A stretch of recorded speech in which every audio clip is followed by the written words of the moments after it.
Praise the Lord dear sisters and brothers. आज यौवा ने आप लोगों के लिए वचन भेजा। नीति वचन के पहला अध्याय के 22वें वचन में लिखा है, हे भोले लोगों, तुम कब तक भोलेपन से प्रीति रखोगे? हे ठट्टा करने वाले, तुम कब तक ठट्टा करने से प्रसन्न रहोगे? हे मूर्खों, तुम कब तक ज्ञान से बैर रखोगे? इन वचनों में कितना मीनिंग छुपा हुआ है।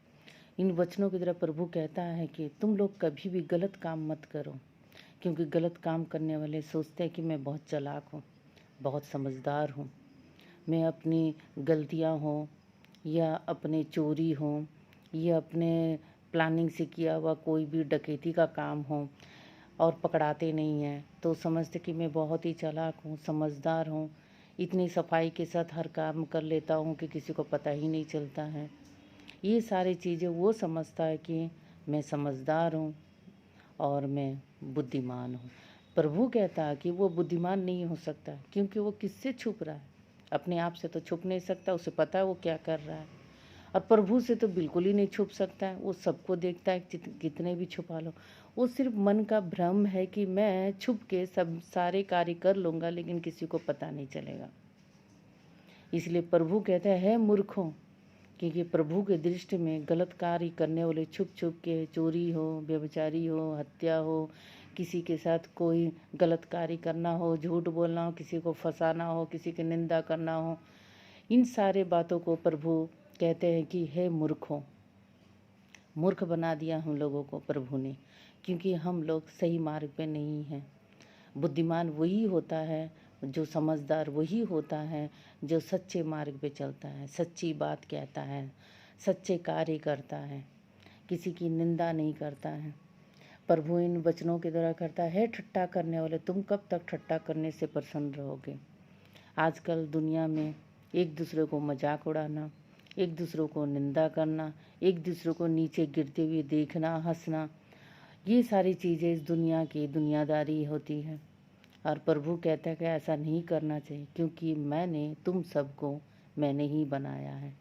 तुम सब एक हो, चाहे वो अमीर हो या गरीब हो, सब भाई बहन हैं, सब एक ही जाति के हैं। कोई बड़ा नहीं, कोई छोटा नहीं, किसी के पास ज़्यादा पैसे हैं, किसी के कम पैसे। कोई पैसे को सीधे सरल समय से सीधा सरल तरीके से अपना कमाता है, तो कोई टेढ़े तरीके से कमाता है। प्रभु कहता है कि ये पैसे कागज़ के टुकड़े हैं। ये तो आप समझ ही गए होंगे, जब मोदी ने 2000 रुपये को जब निकाला तो उससे पहले कि सारे पैसों को एकदम वैल्यूहीन कर दिया था, मूल्यहीन कर दिया था, तो सब लोग क्या किए, नकली पैसों को बहा दिया नालों में, तालाबों में, कहीं कहीं और अलग जगह में, डस्टबिन में कितने जन भेज दिए। तो ये मूल्यवान कब होता है? जब सब लोग उस पैसे को वैल्यू देते हैं, तभी वो मूल्यवान होता है। जब वैल्यू नहीं रहती है, वो कागज़ का टुकड़ा ही होता है। तो प्रभु की दृष्टि में हम लोग सब इस तरह का कार्य करने वाले मूल्यहीन है, मूर्ख है। इसलिए प्रभु कहता है कि हे मूर्खों, कब तक ज्ञान से बैर रखोगे? मतलब सीधे सरल रास्ते पे आओ, ज्ञान को अपनाओ। जिसके पास अच्छी बुद्धि ज्ञान हो, वो कभी ऐसा कार्य नहीं करेगा। वो सम्मान से जिएगा, दूसरों को सम्मान देगा, सम्मान की बातें कहेगा, और कभी गलत कार्य कर ही नहीं सकता है। और मुंह से तो उनके जबान से कभी कोई अभिशाप की बात नहीं निकलेगी, क्योंकि जीभ ऐसी चीज़ है, कभी इसके मुंह से, इस जीभ से, इस जुबान से अच्छी बातें निकलती, कभी खराब बात निकलती। प्रभु कहते हैं कि अपनी जुबान को एक ही सोता बना लो। एक ही सोता हो, जिस तरह किसी नदी का मुहाने पे अगर खारा पानी निकलता हो, तो कभी ऐसा होता है कि एक दिन वो खारा पानी निकले, दूसरा दिन मीठा पानी निकले। ऐसा नहीं हो सकता। अगर गंदे पानी आ रहा है उस नदी में से, तो हमेशा गंदे ही पानी आएगा। वहाँ तो मीठा जल तो होगा नहीं, साफ पानी तो होगा नहीं, प्यूरीफाई तो हो ही नहीं सकता। तो फिर हमारे मुंह में ऐसा क्यों कार्य करना कि दो कार्य इस मुंह से हो? प्रभु कहते हैं एक ही कार्य करो। इस मुंह से सम्मान वाले वर्ड निकले, सबको आशीर्वाद देने वाले वर्ड निकले, सबको सम्मान देते हुए जीवन जीने के हर एक तरीका सिखाए। प्रभु को जानिए, प्रभु को समझिए।